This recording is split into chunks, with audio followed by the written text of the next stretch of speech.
Hello everyone, I'm Mr.Monochromatic and today I'm bringing a special interesting. This is Burn, this is NR Burn, which is quite an interesting deck right now in the current format. It works in a very particular axis, unlike any other decks, and unlike in the TCG, it's very unlikely for you to actually burn the turn one, but you can pretty easily take control of their game. So yeah, let's check out the games. This is from the weekly tournament from the boss stage. Uh, you were going second against Infernovo, which is quite a tricky matchup. Because they play a lot of removal tools. We can also exploit them, but it's gonna be very dependent on whatever we're going to draw now.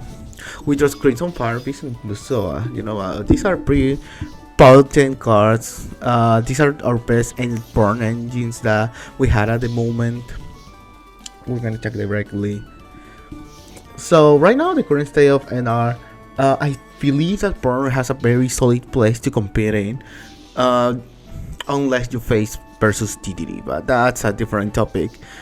You can basically just settle your back rows, which are most of them very potent burn spells. You have Blast, Held by Destiny, you have the Blast Trap cards, and some Secret Blast as well. These are very decent cards that we get to play.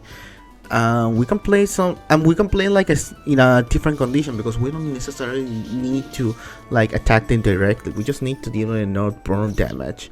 There are many tools that are different. You can see in our hand we have the Goddess of Sweet Revenge. This is a very interesting tech in this deck.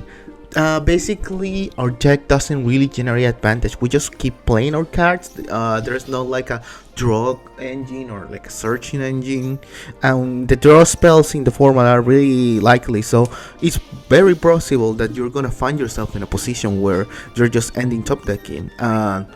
Goddess of the Sweet Revenge can come really in clutch here. This is a one-off, of course, but you get to summon your Firesong Crimson. You get to tutor out a Zoa, which is very good. So we're gonna see. Opponent is gonna actually clear his own field with Torrential Tribute. He realizes that it's better for him to not attack. This player, Tutti Batteries on Infernovo, has played Burn in the past, so he's a little bit familiar with how to pilot the deck. Yes. Fairwin. This was an interesting idea to toy around. The idea was that DDD and Metalfoes are some of the most popular decks right now, alongside the Fluffle engine. Infernovo is what gets affected, but there's a lot of face-up back row. As you can see right now, there's a Dark Factory. The Infernovo can equip themselves. You can deal massive amounts of damage with this card. But there's quite a few issues. It's very matchup dependent. And you're in this position where it's very unlikely for you. Oh, this is really cool. So we're gonna chain out Fairy Wayne, so we're gonna live in a very minimum amount of life points. The problem is that Jan Graper is such a good card. He's basically gone down legs. We're gonna go to Save Revenge. Most of the cards get destroyed, but at least we basically battle fader them. As you can see right now, we cannot really attack. They have the Chief second, and they set a lot of aggro. Wow, this is really difficult for us to win in this position. This is a Diamond. We're only playing one off because that card is actually limited in the format. Chillingborn is as well limited. There was a time where this deck, Burn as a strategy, was decently popular, and it was kind of toxic. Timon, Mission, sorry about the card name. Mission was a very powerful guy. Alongside 3 copies of Chain Energy. And even if you were playing a slow control deck, you still need to take a lot of actions. You can see, for example, in this deck, Infernovo, they are snowballing. They control basically the game. So yeah, that's gonna be our first loss. Jeez, unfortunate. Okay, I believe we are going second in this one. Let's see. Yes, we're going first. This is, there's could be birds. We're playing into some strange Melfi deck. This is actually from one of Yank players, Skybro. This player is very notorious for basically creating the jankiest piles and sometimes having success with it because he basically comes up with very creative ideas. Uh, or he'll sometimes just finds like the worst card you have ever read or a card that you have never read to play it out. So yeah, this is not an excellent hand for us, but it's okay because one of the cards that we're playing at the moment was Waboku. Waboku is useful in theory on paper because it prevents us from getting OTK, but this powerful strategy like Metal Foes, Lunalight as well is still like a popular Zen deck, but also the Gnister is something to protect again, and that's actually it's supposedly the main point to playing this deck is that you get paired up well against strategies like Gnister where they just leave a bunch of monsters and you basically just return them. Like you stop them with Dimension Wall, you burn them with Secret Blast, Blast Held by Destiny as well. It's gonna be some of the burn cards unfortunately are gonna be a little bit of matchup dependent. So we're gonna top deck the Crimson Farking. I used to rate this card very lowly, and honestly it's very specific, but it's basically Cyber Dragon. If your opponent controls cards or more cards that you do, you basically summon it for free and you can attack directly. But here we didn't need it because the Secret Blast is gonna pack the punch. Yeah. Okay, game number 3. Philly for game number 3 is against Orange Slime. Yeah, this is Bagnet Warriors, I hope to take you also a showcase of the format. Magnet Warriors is a very fun deck to play. It's one of my favorite strategies that exists in the format. You basically recruit advantage with the bodies and you have a lot of synergies with rogues, but essentially it's not like a combo deck. It's just that you deploy a lot of guys, you are beatdown, you're basically playing like a powerful, very decent version of beatdown, as well as one of the best decks to summon Wonky Quartet, which is a card that sees plenty of play here. Our cards are great right now. We're waiting for them to do more plays. Here we'll start launching the Secret Blast and the Fairy Wings because we don't think that we're gonna see any continuous spells. If we saw the field spell, we'll have already seen them at this point.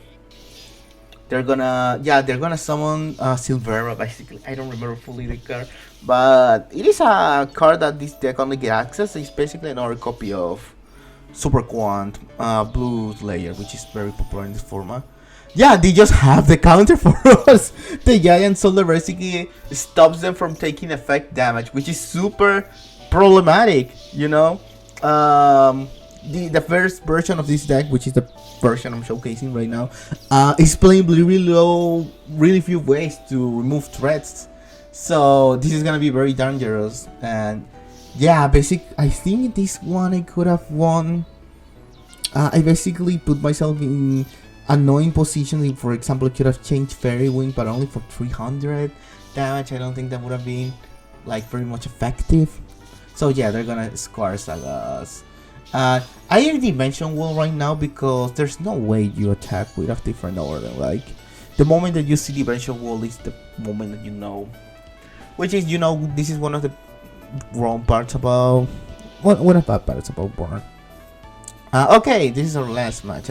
This is our real match. Somehow we get paired up against the only Metal Foes player, and we go first. And let me tell you, this hand is insane. Oh yeah, we finally get to see Soa. We haven't seen it much. We're gonna set the Flame Battle Covering and we're gonna set 4.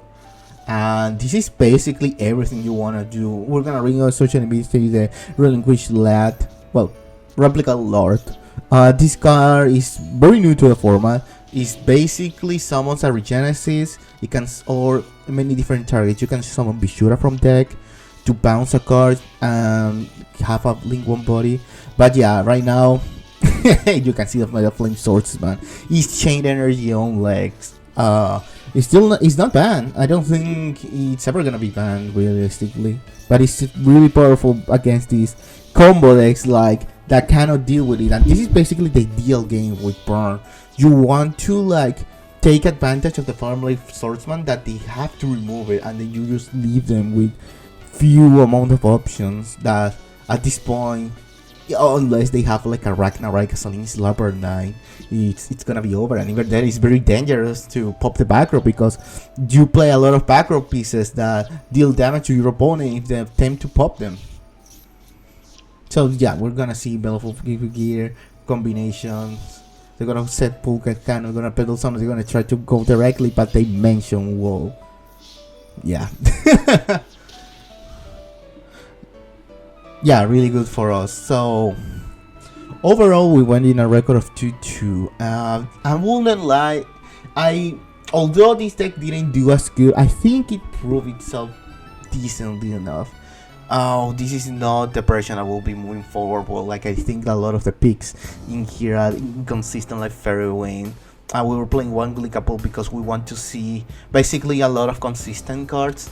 And there's not a lot of cards that I want to play up to one number. And so my Spirit, it wasn't like the best tool. So we changed to this.